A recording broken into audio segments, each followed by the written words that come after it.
Rick Ector from Rick's Firearm Academy of Detroit. Rick, good evening to you, sir. Hey, good evening, Cam. How are you doing this evening? I am okay, man. I really appreciate you coming on the program tonight.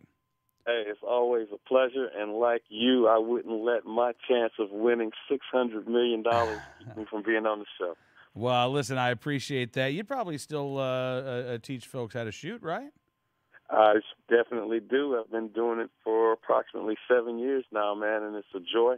As a matter of fact, earlier this very day, I was working with 7 different students, all of them first-time shooters who have expressed an interest in applying for our state's version of a concealed carry license, a concealed pistol license here in Michigan. Well, and I got to guess that the recent armed citizen story out of Detroit probably has a lot of folks thinking about self-protection. Willie White, 75 years old, at home with his wife who has suffered some significant health problems. 3 guys try to break into his home. Willie White defends himself and his wife with his rifle. Wayne County Prosecutor Kim Worthy said today, quote, although every death is a tragic circumstance, in this case, Mr. White discovered an armed intruder had forced his way into his home in the middle of the night. He had the right to use deadly force to defend himself under these facts because he had an honest and reasonable belief that he was in danger of imminent death or great bodily harm at the time. Is this story resonating in Detroit, Michigan, Rick? It's getting a lot of publicity, obviously for a variety of reasons. For one, it just shows the brazenness that certain members of our community have, where they feel that just because they're senior citizens in the community that they can just barge into someone's home at 1 o'clock in the morning to victimize them. The other thing that has it resonating in the community is that there are citizens who are willing to defend themselves. And in this case, man, there's a couple of things that jumped out at me. You know, the victim, Mr. White, he had his rifle, and he only put 1 round in his rifle. God bless him. And he obviously, was good enough to make contact and defend his home. But in one version of the story, I saw where he said that he had never fired a firearm before. So I thought those were 2 very, incredible facts that were revealed in this particular story. But the word, I feel, is getting out that citizens, particularly seniors, are taking on a more active role in protecting themselves, and they're willing to fight back. And this was, for me, this was definitely not only the deal of the day, but for me, man, this was the deal of the week. Well, I got to agree with you, Rick. I mean, every night we try to find an armed citizen story, but there was something about this story. Here's a guy, 75 years old, like you said. Stories that I saw indicated he had bought this rifle several years ago. No indication that he had, ever gone out and actually, gone shooting. But yet, I know he's awfully glad that he had that rifle there to protect himself and his wife. And again, we hear from the opponents of self-defense and the opponents of gun ownership all the time that you'd be better off just picking up the phone and dialing 911. Cam, yeah. Wow. Maybe, even in the best of communities, where you got maybe a responsive police fire system set up where they can get there in 5-10 minutes, man, you got 3 armed intruders literally kicked in your door and are there in your home. That's a lifetime. But when you compare it to what we actually have here, man, 5-10 minutes. 24 minutes is what the number that they're quoting here in terms of an average response for a high-priority call. Right, priority 1, yeah. So, for the anti-gun people that say that we should just call 911 and wait for the police, man, that's way too late. That's a lifetime. Well, I mean, when you can make a call to 911 and you can make a call to your local pizza place and the pizza's going to get there before the police are, it is a sign, Rick, that bit of advice about, not needing to be able to protect yourself. Just pick up the phone and call police. That's what they're there for. That's advice that frankly, could have gotten Willie White and his wife killed.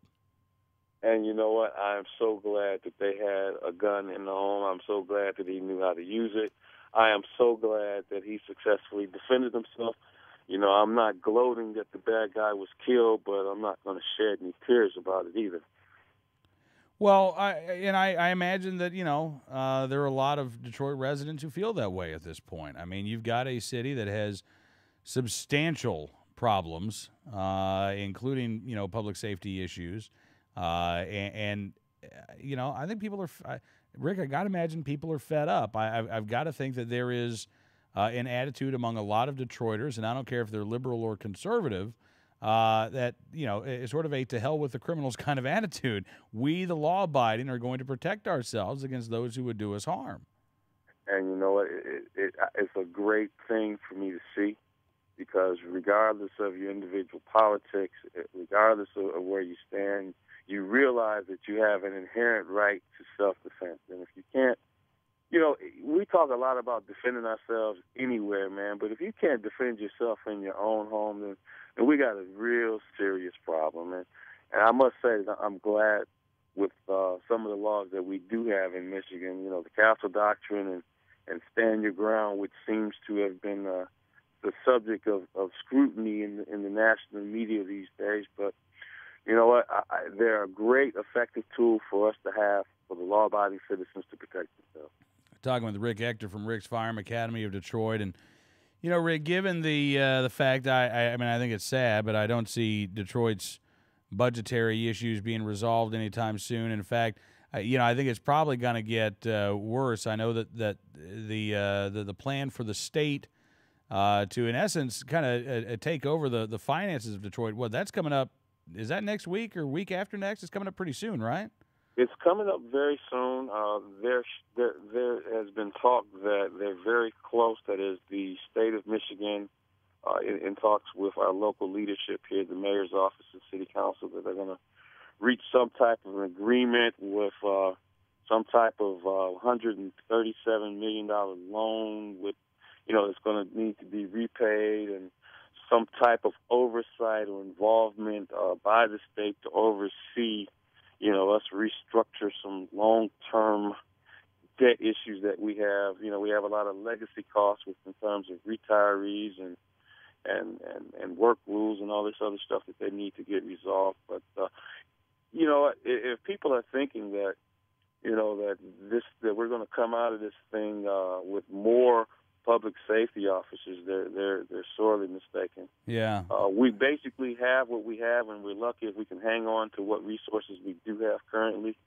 And if you're really serious, like I see a lot of people are, well, a lot of stories that I'm hearing, and it's not just, the story we're talking about here with Mr. Willie Joe White, but there's been several other stories this week in the city of Detroit. And I am encouraged that folks are fighting back and that we're not going to quit, and that we are prepared to do what's necessary to protect our homes and our families. Well, Rick, I hope that more people will consider, if they have not before, I hope that they will have that conversation with their spouse or themselves as to whether or not they want to be able to protect themselves.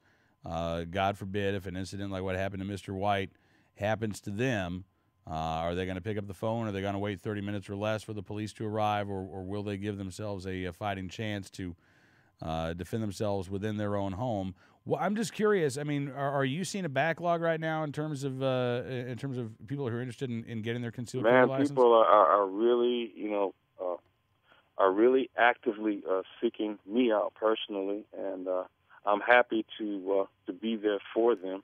I have a lot of different presences on the internet, and I do some things in the community. One of the very first things I ended up doing just recently, I taught the very first CPL concealed pistol license class that I've taught. I actually taught it in a church.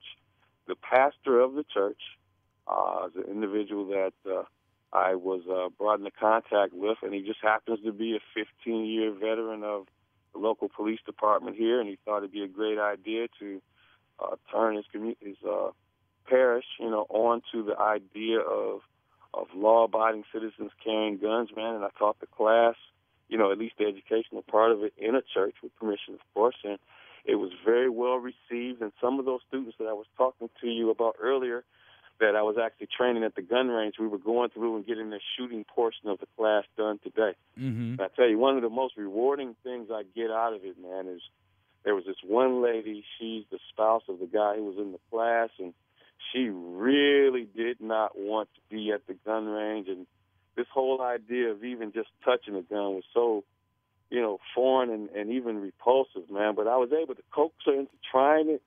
And believe it or not, man, she actually loves to shoot now. And Really?